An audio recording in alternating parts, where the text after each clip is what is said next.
Women folk at Sinakeithei staged a sit-in today demanding that armed groups be reined in to end ongoing violence in Ukhrul district.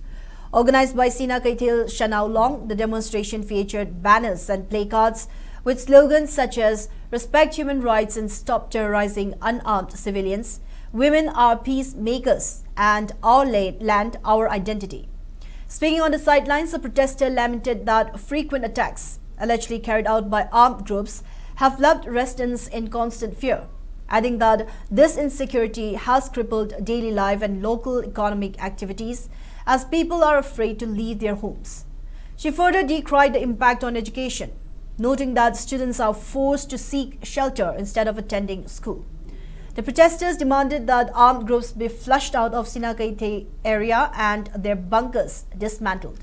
They also urged the state government to establish a neutral security post at Lungter Hills.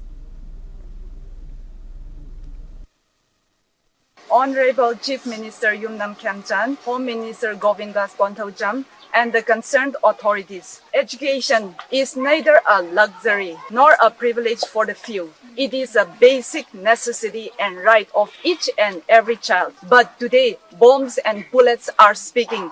Books have become silent, and the education of the students are being nipped in the bud.